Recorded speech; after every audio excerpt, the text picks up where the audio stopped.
Hi everyone, Dr. Morgan here. I am one of the naturopathic doctors at the Markham Village Naturopathic Clinic. As stated in my blurb above, my guiding principle today is all about prevention.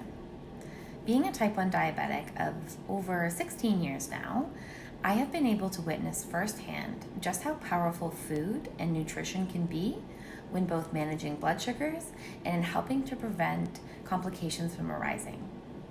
Over the years, I have cultivated a pantry that would be considered lower glycemic. I've made the swaps from standard flours, sugars, and highly processed foods, which can wreak havoc on blood sugars, to foods that would be considered lower glycemic, complex carbohydrates, or ones that are really high in fiber. This simply means that when we opt for these foods more often, our body doesn't have to create as much insulin to deal with the glycemic load, and overall our blood sugars are much more stable. So as promised, I am going to take you through my pantry and introduce you to my top 5s that are usually incorporated into my daily or weekly diet that I use myself to keep my blood sugars on track. So I first am going to introduce you to 2 of my favorite things, coconut flour and almond flour. I have been doing a ton of baking lately because it is a major stress relief for me, and I use these pretty much on the weekly or if not on the daily. I wanted to take you to the nutrition label of the almond flour specifically. It contains 5 carbohydrates, 3 grams of fiber, and then in just a 1/4 cup. And then I wanted to compare this to the standard Robin Hood flour, which contains 22 grams of carbohydrates and 1 gram of fiber. To put this into perspective, when you are looking at nutrition labels, it's really important to look at the carbohydrate and the fiber content. The higher the carbohydrate content and the lower the fiber, the more impact that food will have on our blood sugar. So when we're looking at almond flour for the same amount in a 1/4 cup, it has just 5 grams of carbohydrates and 3 grams of fiber again, which in the grand scheme of things, using almond flour would have a significantly lower impact on our overall blood sugar levels. So there's the coconut flour, and then I want to introduce you to monk fruit sweetener. It is one of the sweeteners that I use pretty much on the daily. I often switch between this and stevia.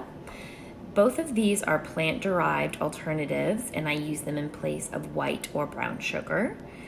They have a net carbohydrate count of 0, meaning that they have 0 impact on your blood sugar, and your body is able to metabolize them without releasing any glucose into your blood. The one caveat to these sweeteners is that they are often taste much sweeter than standard sugar, so I always tell patients add a little bit at a time and adjust it to your desired sweetness. The 4th thing I'm going to introduce is really one of my favorites.